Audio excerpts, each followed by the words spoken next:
கர்த்தருடைய பரிசுத்த நாமத்துக்கு ஸ்தோத்திரம். இன்றைக்கு நாம் தொடர்ந்து சில மனிதருடைய வாழ்க்கை குறித்து நாம் தியானித்து வருகிறோம். அவருடைய வாழ்க்கையின் அடிப்படையில் நம்முடைய வாழ்க்கையை நாம் எப்படி மாற்றிக்கொள்ள வேண்டும் என்று சொல்லி கர்த்தர் அந்த மனிதர்களை குறித்து கொடுத்த சாட்சியை நாம் கேட்டுக்கொண்டு இருக்கிறோம் வேதத்தின் அடிப்படையில்.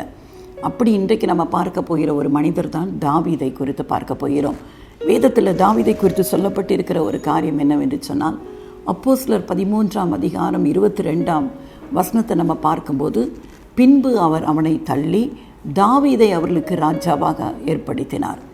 ஈசாயின் குமாரனாகிய தாவீது என் இருதயத்திற்கு ஏற்றவனாக காணப்படுகிறான், அவன் எனக்கு சித்தமானதெல்லாம் செய்வான் என்று சொல்லி அவனை குறித்து அவர் சாட்சி கொடுத்தார் என்று வேதம் சொல்லுகிறது.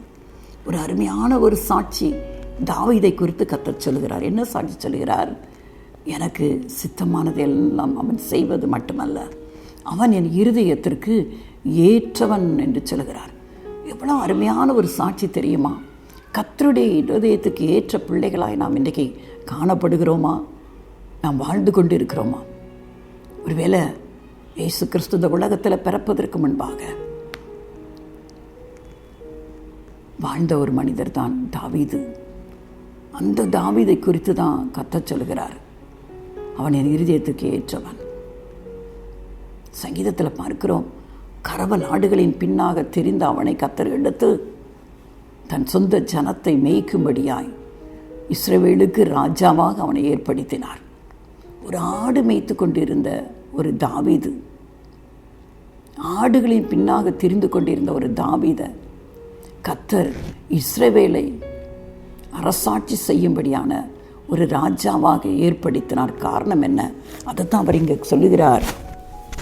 அவன் என் இருதயத்துக்கு ஏற்றவன் மட்டுமல்ல, நான் என்னென்ன சித்தம்லாம் வைத்திருக்கிறோனோ அதெல்லாம் அவன் செய்வான். இன்றைக்கு நம்முடைய வாழ்க்கை எப்படி இருக்கிறது? தேவ சித்தம் செய்து கொண்டு இருக்கிறோமா? நம்ம சுய சித்தம் செய்வதில் தான் ஓடிக்கொண்டு இருக்கிறோமா? ரொம்ப முக்கியமான ஒரு காரியம். ஒரு நாளிலும் நம்ம இஷ்டப்படி நமக்கு பிடித்ததை நம்ம இருதயமும் மாம்சமும் இருதயம் விரும்பினதை செய்கிறவர்களாய் நாம் காணப்படவே கூடாது. தேவ சித்தத்தை நிறைவேற்றுவர்களாய் நாம் காணப்பட வேண்டும். தாவீதை குறித்து அதை தான் கர்த்தர் சொல்கிறான், என் இருதயத்துக்கு ஏற்றவன். அதை சொல்வதற்கு என்ன காரணம்? வேதத்தின் அடிப்படையில் நம்ம பார்க்க போகிறோம். முதலாவது தாவீதுன்னு சொல்லிட்டாலே நமக்கு என்ன ஞாபகம் வரும்? சங்கீதங்களின் புஸ்தகம் தான் ஞாபகம் வரும். எத்தனை சங்கீதம்? 150 சங்கீதம் இந்த வேதத்தில் சொல்லப்பட்டு இருக்கிறது. அது சில சங்கீதங்கள் தான் மற்றவர்கள் எழுதினது. மற்ற எல்லா சங்கீதமும் தாவீதினாலே எழுதப்பட்டது. எப்பொழுதும் தேவனை துதித்து கொண்டிருக்கிற ஒரு தாவீது, ஆடுகளை மேய்த்து கொண்டே கிண்ணறத்தை வாசித்து வாசித்து கர்த்தரை மகிமைப்படுத்தி கொண்டிருந்தான். அவனை ராஜாவாக அபிஷேகம் பண்ணுவதற்கு சாமுவேல் அவன் வீட்டிற்கு வந்தபோது கூட தாவீதின் தகப்பன் ஈசாய் சாமுவேல் சொல்லுகிறார், உன் குமாரனில் ஒருவரை கர்த்தர் ராஜாவாக தெரிந்தெடுத்திருக்கிறார் என்று சொன்னோன்னே ஒவ்வொருவரையும் என்கிட்ட வர சொல்லுன்னு சொல்லும்போது மூத்தவன் முதற்கொண்டு 7 பேரை அவங்க தகப்பன் முன்னாக அனுப்புகிறான். கர்த்தர் சாமுவேல் கூட அந்த எலியாபெல்லாம் போகும்போது பார்க்குறாமே, நல்லா இருக்கிறான், நல்லா வாட்ட சாட்டமாக இருக்கிறான், இவ்வளோ தான் கர்த்தர் அபிஷேகம் பண்ண போகிறான்னு நினச்சிட்டு இருக்கும்போது ஆண்டு சொல்லுகிறார், நீ முகத்தை பார்க்கிற, நான் இருதயத்தை பார்க்கிறேன். முகத்தை வைத்து நான் தெரிந்தெடுப்பவன் நல்ல இருதயத்தை பார்க்கிறேன் அப்படின்னு சொல்லி 7 பேரையும் அவர் கழித்து விடுகிறார்.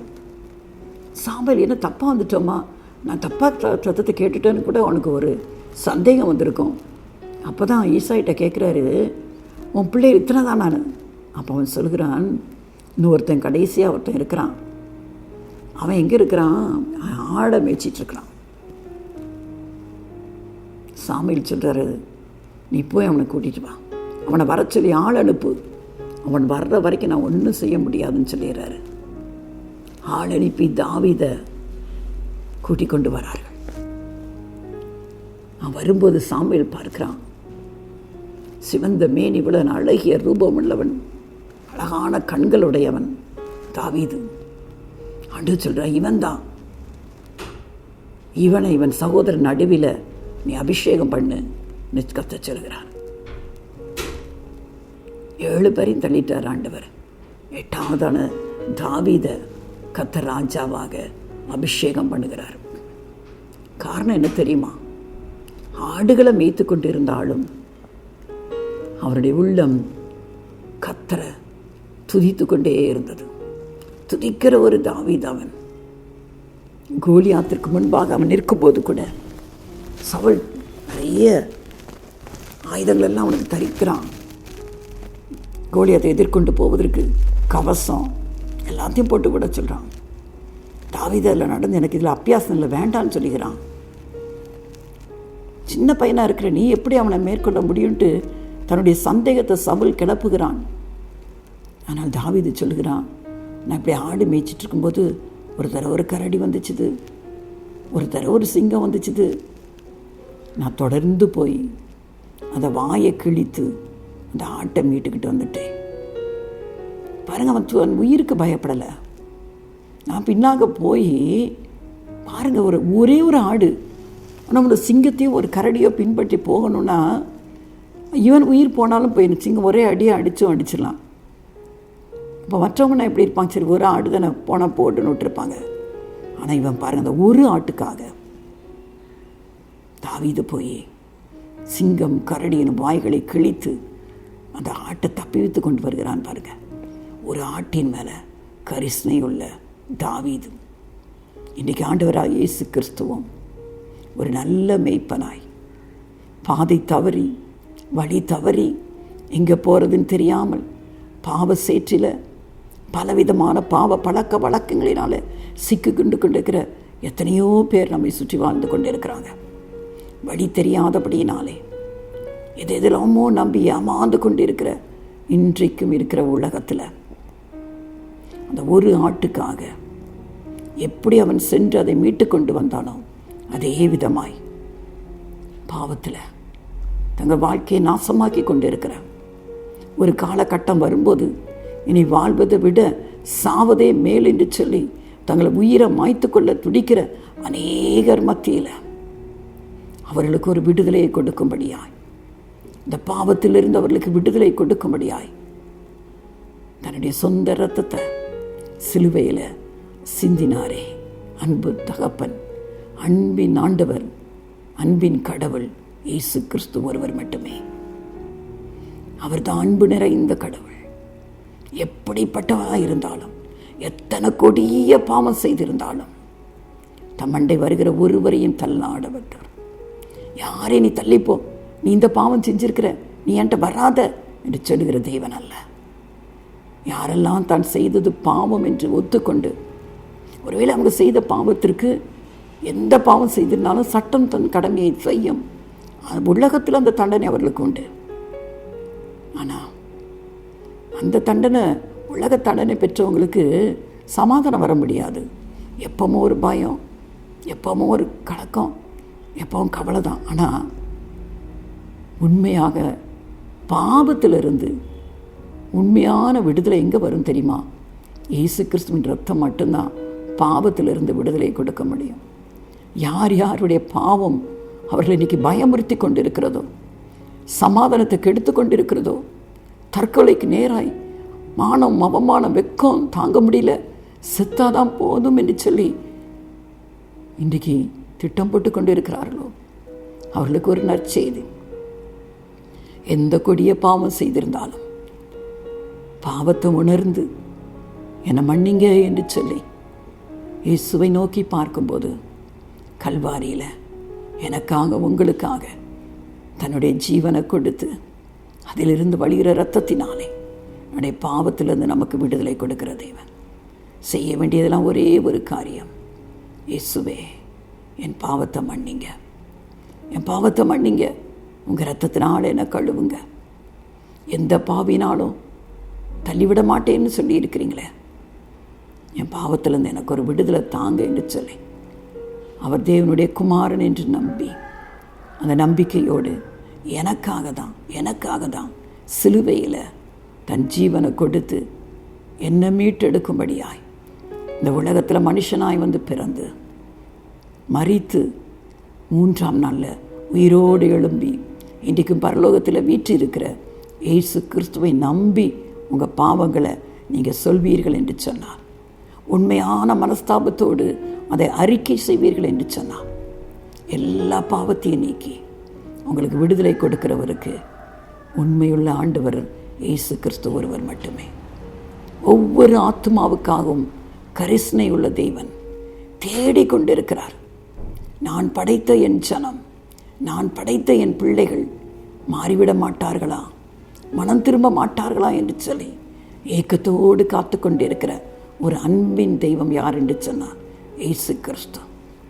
எப்படி தாவீது அந்த ஒரு ஆட்டிற்காக ஒரு ஆட்டின் பின்னே சென்று அதனுடைய தாடையை பிடித்து இழுத்து அதன் வாயிலிருந்து ஒரு ஆட்டை தப்புவித்தது போல, இன்றைக்கும் பாவத்து நிமித்தம் கொடூரமான நரகத்தை நோக்கி சொல்லிக் கொண்டிருக்கிற ஆத்துமாக்களை அந்த நரகத்தின் வாயிலிருந்து மீட்கும்படியாய் இயேசு கிறிஸ்து இந்த உலகத்தில் வந்தாரே, அவருடைய இரத்தத்தினாலே பாவத்திலிருந்து விடுதலை உண்டு அல்லவா?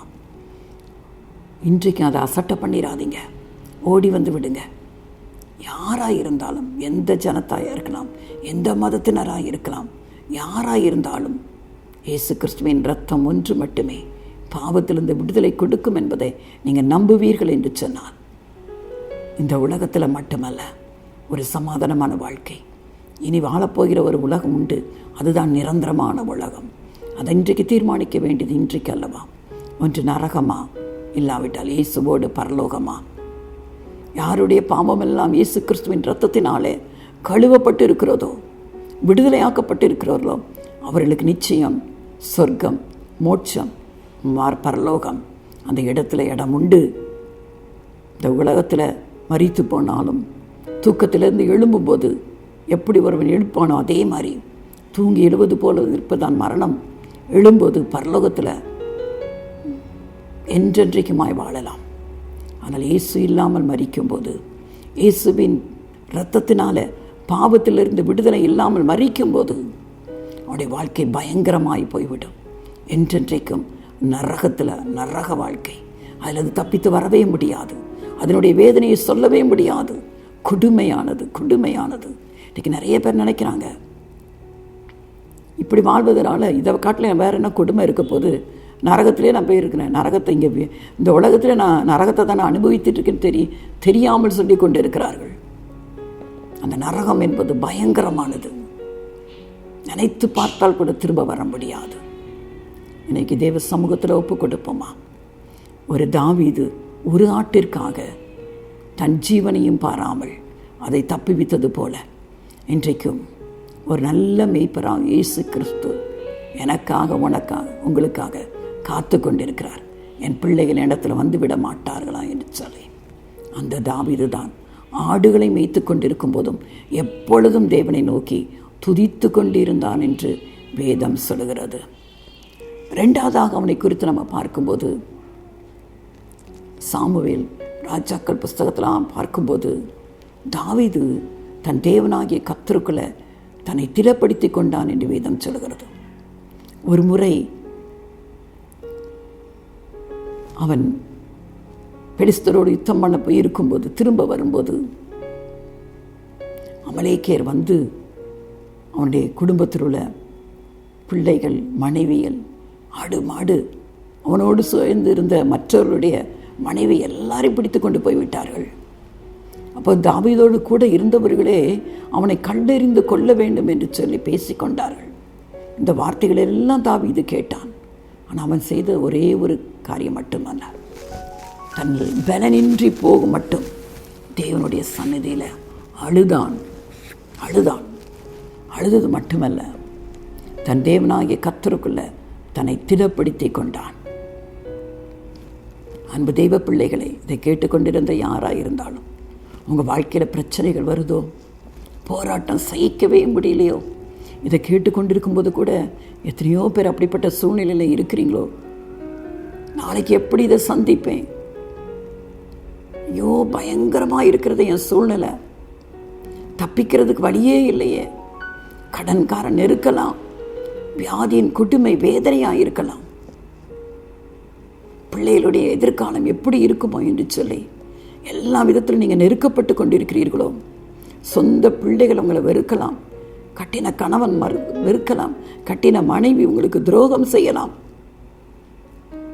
பிள்ளைகள் விட்டு அனாதையை விட்டு போயிருக்கலாம். பயப்படாதீங்க, பயப்படாதீர்கள். செய்ய வேண்டிய ஒரே ஒரு காரியம், உங்கள் வேதனைகள் எல்லாம் ஒரு தகப்பனிடத்தில் சொல்வது போல தனிமையான ஒரு இடத்துக்கு செல்லுங்கள். உட்காந்து அப்படியே மனம் திறந்து பேசுங்கள்.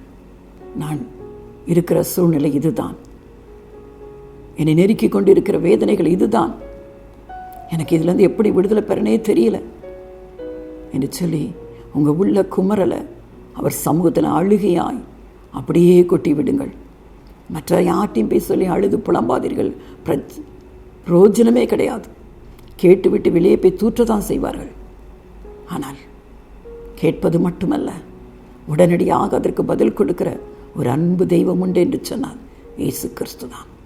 அந்த பேரை மட்டும் வச்சிருங்க, இயேசுவே இயேசுவே எனக்கு உதவி செய்யுங்க.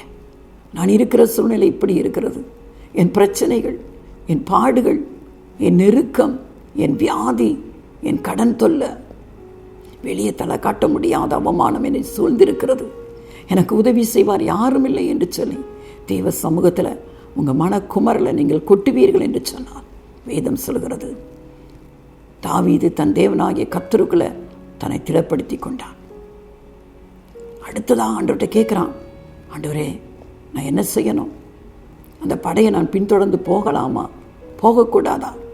ஆண்டவர் இடத்துலேருந்து ஒரு பதில் வருகிறது, நீ போ, எல்லாவற்றையும் திருப்பிக் கொள்வாய் என்று ஆண்டவர் சொல்கிறார். அதே மாதிரி பின்தொடர்ந்து போனால் இழந்து எல்லாவற்றையும் திரும்ப பெற்றுக்கொண்டான். இன்றைக்கும் உங்கள் பிரச்சனையை கர்த்தர் இடத்துல சொல்லுங்கள், கர்த்தர் இடத்துல சொல்லுங்கள். அவர் உங்களுக்கு ஆலோசனை கர்த்தராக இருப்பார். நீங்கள் என்ன செய்யணும்னு அடுத்தது நீங்கள் உங்களுக்கே கர்த்தர் அந்த எண்ணத்தை உங்களுக்குள்ள வைப்பார். வசனத்தின் மூலம் உங்கள்கிட்ட பேசுவார். எல்லாரும் எப்படியோ ஏதோ ஒரு விதத்தில் கர்த்தருடைய ஆலோசனை உங்களுக்கு வெளிப்படும். நீங்கள் செய்ய வேண்டியதுன்னா, எனக்கு என்ன செய்யணும்னு தெரியல, நீங்கள் எனக்கு உதவி செய்யுங்க, நீங்கள் எனக்கு ஆலோசனை கொடுங்க, கேட்டு பாருங்க. என்ன செய்வதுன்னு தெரியாமல் திகைத்து கொண்டு இருக்கிறீர்களோ, அறை வீட்டுக்குள்ளே போங்க, கதவை மூடுங்க, ஆண்டவர் இடத்துல உங்கள் பாரத்தை இறக்கி வைங்க. கர்த்தர் உங்களுக்கு ஒரு வழியை திறப்பார். நீங்கள் அடுத்தது செய்ய வேண்டியது என்னவென்று அவர் உங்களுக்கு சொல்லிக் கொடுப்பார். எதை இழந்து நிற்கிறீர்களோ அதையெல்லாம் திரும்ப பெற்றுக்கொள்வீர்கள். தாவீது அதைத்தான் செய்தான். கர்த்தராகிய தேவனுக்குள்ள தன் இருதயத்தை அவன் திடப்படுத்தி கொண்டான் என்று வேதம் சொல்கிறது. இன்னொரு காரியத்தை நம்ம பார்க்கிறோம். எந்த காரியத்தையும் தாவீது தான் ஒரு ராஜா என்பதினாலே தனக்கு கொடுக்கப்பட்ட அதிகாரத்தின் நிமித்தம் அவன் எதையும் செய்யவே மாட்டான். தன் ராஜ்யபாரத்தில் ஒவ்வொரு காரியத்தையும் கர்த்தர் சொல்லி தான் செய்வான். தனக்கு எதிராக வருகிற சத்துருக்களை எப்படி முறியடிக்கணும், அதுக்கு விரோதமாக எப்படி பிளான் போடணும், எல்லாவற்றையும் கர்த்தரிடத்துல தான் கேட்பான். நான் இந்த யுத்தத்தை செய்யலாமா, யுத்தத்திற்கு போகலாமா, வேண்டாமா என்று ஒவ்வொரு காரியத்தையும் அவன் கர்த்தரிடத்துல தான் கேட்பான். அதான் வேதத்தில் போனான், கர்த்தர் தாவீதோடு கூட இருந்தார். அவன் வர வர விருத்தி அடைந்தான். அவன் போகிற இடமெல்லாம் கர்த்தர் அவனை வழி நடத்தினார். எல்லாவற்றிலும் கர்த்தர் அவனுக்கு ஒரு பெரிய வெற்றியை கொடுத்தார் என்று வேதம் சொல்கிறது. காரணம் என்ன தெரியுமா? அதான் வேதத்தில் பார்க்கிறோம், அவன் என் சித்தத்தின்படி செய்வான், அவன் என் இருதயத்துக்கு ஏற்றவன். அதை தான் கர்த்தர் அவனை குறித்து சாட்சி சொன்னார். என் சித்தத்தின்படி தான் அவன் செய்வான். ஆண்டவர்கிட்ட தான் கேட்டு கேட்டு செய்வான். செய்யலாமா செய்ய வேண்டாமா, கர்த்தர் ஒவ்வொன்றுக்கும் அவனுக்கு பதில் அளிப்பார். யுத்தத்தில் எப்படி செயல்படணும்னு அந்த ஸ்ட்ராட்டஜி கூட அவனுக்கு சொல்லிக் கொடுப்பாரு. ஒரு இதில் அழகாக சொல்லப்பட்டு இருக்கும், முசுக்கட்டை பூ அந்த செடியில் அந்த அந்த சத்தம், அந்த இறைச்சல் கேட்கும்போது நீ புறப்பட்டு போ. அழகாய் கர்த்தர் அவனுக்கு சொல்லிக் கொடுத்தார். உங்களுக்கும் எதை எப்படி செய்யணும் தெரியலையோ, இந்த திட்டத்தை எப்படி நிறைவேற்றணும் உங்களுக்கு தெரியலையா, சொல்லுங்கள். நீங்கள் போட்டிருக்கிற பிளானை ஆண்டவர்கிட்ட சொல்லுங்கள். பிள்ளைகளுடைய காரியங்கள், திருமண காரியங்களை கூட இருக்கலாம். இதை எடுக்கவா, வேண்டாமா, செய்யலாமா, செய்யக்கூடாதா, எல்லாவற்றையும் தேவ சமூகத்தில் வைத்து சொல்லுங்கள். இதை நான் எப்படி செய்யணும், இதை நான் செய்யலாமா, செய்யக்கூடாதா, உள்ளத்தை திறந்து கர்த்தர் இடத்துல சொல்லி பாருங்க. கர்த்தர் நேர்மையாய் அழகாய் நடத்துவார். உங்களுக்குள்ள ஒரு சமாதானம் வரும். கலக்கத்தோடு நீங்கள் எதை செய்தாலும் அது தேவனிடத்துலேருந்து வருகிறது அல்ல என்பதை அறிந்து கொள்ளுங்க. ஆனால் உங்கள் காரியத்தை நீங்கள் கர்த்தர் இடத்துல ஒப்புவித்து அவருடைய பதிலுக்காக நீங்கள் காத்திருப்பீர்கள் என்று சொன்னார், உங்கள் உள்ளத்தில் கர்த்தர் கொடுக்கிற அந்த காரியம் ஒரு சமாதானத்தை கொண்டு வரும். உங்களுக்குள்ளே ஒரு ஊந்துதல் சக்தியை கொடுக்கும், இதை நான் செய்யணும் என்று சொல்லி. அப்படி நீங்கள் செய்யும்போது கர்த்தர் அந்த காரியத்தை வாய்க்க செய்வார். உங்கள் வழிகளில் எல்லாம் கர்த்தர் வாய்க்க செய்வார். நீங்கள் செய்ய வேண்டியதெல்லாம், ஆண்டவரே உங்கள் சித்தத்தின்படி செய்ய எனக்கு உதவி செய்யும் என்று சொல்லி அவர் கரத்தில் எல்லா காரியத்தையும் நீங்கள் ஒப்புக் கொடுப்பீர்கள் என்று சொன்னார். தாவீதை ஆசீர்வதித்த கர்த்தர் உங்களை ஆசீர்வதிப்பார். தாவீதுக்கு ரொம்ப நாளாக ஒரு ஆசை, எப்படியாவது என் ஆண்டவருக்கு ஒரு அரண்மனையை கட்டிடணும், ஒரு தேவ ஆலயத்தை கட்டிடணும். நான் நல்ல அரண்மனையில் வாழ்ந்து கொண்டு இருக்கிறேன், என் தேவனுடைய உடன்படிக்கை பெட்டியும் ஒரு வாசஸ்தலம், ஒரு கூடாரத்தில் இருக்குது. நான் எப்படி அரண்மனையில் இருக்க முடியும்? அவருக்கு ஒரு ஆலயத்தை நான் கட்டணும். அவ்வளவு ஆசை தாவீதுக்கு. ஆண்டவர்கிட்ட சொல்கிறேன், ஆண்டவரே நான் உங்களுக்கு ஒரு ஆலயத்தை கட்டணும். ஆண்டவர் நாத்தான் தீர்க்கதரிசியை அவன்கிட்ட அனுப்புகிறாரு. அனுப்பி சொல்கிறாரு, நீ நிறைய யுத்தம் பண்ணியிருக்கிறப்பா, அதனால் நிறைய ரத்தத்தை நீ சிந்திரு. ஒரு ராஜானா தப்பு கிடையாது. அந்த காலத்துல ராஜானா தன் நாட்டை காப்பதற்கு அவன் யுத்தத்துக்கு போய் தான் ஆகணும். யுத்தத்தில் அநேகர் பலியாகவும் ஆகிவிடுவார்கள். அதனால் உன் கையை ரத்தத்தினால் படிந்திருக்கிறது. ஆனால் நீ எனக்கு ஆலயத்தை கட்ட வேண்டாம். ஆலயம் கட்டுற பிளானெல்லாம் கர்த்தர் அவனுக்கு கொடுத்துட்டாரு. ஆனால் உனக்கு பின்னாக வருகிற உன் மகன் சாலமோன் அதை எனக்காக கட்டுவான் என்று சொல்லி அவனுடைய வாஞ்சையை, அந்த விருப்பத்தை கர்த்தர் அவன்கிட்ட சொல்கிறாரு. அதே விதமாய் தான் உயிரோடு இருக்கும்போது கர்த்தருக்கு ஆலயம் எப்படி இருக்க வேண்டும் என்று சொல்லி அவ்வளத்தையும் தன் மகனுக்கு சவதரித்தவன் கொடுத்திருந்தான். சாலமோன் தன் தகப்பனாகிய தாவீதுக்கு கர்த்தர் கொடுத்த அந்த பிளானின்படியே அந்த தேவாலயத்தை கட்டி முடித்தான். அந்த விருப்பத்தையும் கர்த்தர் நிறைவேற்றினார் அல்லவா? அதை தான் ஆண்டவர் சொல்கிறார், தாவீதை என் இருதயத்துக்கு ஏற்றவனாக கண்டேன், அவன் என் சித்தத்தின்படி எல்லாம் செய்தான். ஒரே ஒரு தவறு செய்தான். உரியாவின் மனைவி பத்சேபாலை தனக்கு மனைவியாகி கொண்டது நிமித்தம். ஆனால் அப்பொழுதும் அதை உணர்ந்து 51வது சங்கீதத்தில் அப்படி ஒரு பாவ அறிக்கை அவன் செய்தபடினாலே கர்த்தர் தம்மிடமாய் மறுபடியும் அவனை சேர்த்து கொண்டார். கெஞ்சிரான், உடைய ஆவியை விட்டு எடுத்துடாதீங்க, நான் பாவம் செய்துட்டேன், உண்மைதான், ஆனாலும் உங்கள் ரட்சணத்தின் சந்தோஷத்தை எனக்கு திரும்ப தந்துருங்க என்று சொல்லி குற்ற உணர்வு அடைந்து, பாவ உணர்வு அடைந்து தேவ சமூகத்தில் வேண்டிக் கொண்டது நிமித்தம் கர்த்தர் அவனை ஆசீர்வதித்தார். குற்றத்தை மறைக்கக்கூடாது, பாவத்தை மறைக்கக்கூடாது. மற்றவங்களாம் செய்கிறாங்களே, நான் செய்த என்ன தப்புன்னு கேட்கக்கூடாது, ஒத்துக்கொள்ளணும். கர்த்தர் நம்முடைய பாவத்தை நீக்குவதற்காக தன் இரத்தத்தை சிந்திருக்கிறார். அதிலிருந்து விடுதலையை பெற்றுக்கொள்வோம். அவருடைய இருதயத்துக்கு ஏற்றவராய் என் சித்தத்தின்படி எல்லாம் அவன் செய்வான் என்று சொல்லி தாவீதை குறித்து சாட்சி கொடுத்தாரே, அப்படிப்பட்ட ஒரு நற்சாட்சி பெற்ற வாழ்க்கை வாழும்படியாய் இன்றைக்கு கர்த்தர் என்னையும் உங்களை அழைக்கிறார். ஒப்பு கொடுப்போமா? கண்களை மூடுவோம். மகா பரிசுத்தமுள்ள நல்ல தகப்பனே, ஆசீர்வாதமான இந்த சாயங்காலம் இந்த வேளையிலும் ஆண்டவரே உம்மை நோக்கி பார்க்கிறோம். இந்த இரவு வேளையிலும் யாரெல்லாம் உம்மை நோக்கி பார்க்கிறார்களோ, என் வாழ்க்கையில் கர்த்தருக்கு பிரியமுள்ளராய் நான் வாழணுமே என்று சொல்லி ஏக்கம் கொண்டு இருக்கிறார்களோ, ஒவ்வொருவரையும் கர்த்தர் ஆசீர்வதிங்கப்பா. அது மட்டுமல்ல, கர்த்தர் என்னையும் நேசிப்பாரா, என் பாவத்தை எல்லாம் மன்னிப்பாரா, எனக்கு ஒரு விடுதலை உண்டா, நான் எப்படிப்பட்ட பாவம் நான் செய்திருக்கிறேன் என்று சொல்லி வேதனையோடு இதை பார்த்து கொண்டிருக்கிறேன். யாரையும் தள்ளாத தேவனப்பா, ஒவ்வொருவரையும் அணைத்து கொண்டு ஆசீர்வதிக்கிற தேவன், உண்மையாய் தங்களை உணர்வர்களுக்கு விடுதலை கொடுக்கிற தேவன். உம்முடைய கல்வாரின் இரத்தத்தினாலே அவர்களை பாவமர கழுவி ஆண்டவரே, அவர்கள் விரும்புவதற்கும் மேலாக அவர்களுக்கு கொடுத்து அவர்களை ஆசீர்வதிங்க ஆண்டவரே. எந்தெந்த காரியத்தை நிமித்தம் வேதனையோடு இதை கேட்டுக்கொண்டிருக்கிறார்களோ அந்த ஒவ்வொரு காரியத்திலும் உம்முடைய பிள்ளைகளுக்கு உம்முடைய அற்புதத்தின் கரம் நீட்டப்படட்டும். அதிலிருந்து ஆண்டவரே ஒரு பெரிய மேன்மையை அவர்கள் சுதந்திரித்துக் கொள்ளட்டும். தாவீதைப் போல எல்லா சூழ்நிலையிலும் கர்த்தருக்கு நன்றி செலுத்தி உம்மை மட்டுமே மேன்மைப்படுத்தி துதிக்கிறவர்களாய் மாறட்டும். ஆண்டவரே, வாழ்க்கையில் ஆண்டவரை இழந்து போன எல்லாவற்றையும் நூறத்தனையாய் திரும்ப பெற்றுக்கொள்ளட்டும். கர்த்தர் அப்படியே ஆசீர்வதிக்கிற கிருபைக்காக நன்றி செலுத்துகிறோம். உமக்கு உகந்த பாத்திரமாய் ஒவ்வொருவரையும் மாற்றி ஆசீர்வதிங்க. இயேசு ரட்சக நாமத்தில் ஜெபிக்கிறோம் நல்ல பிதாவே, ஆமென்.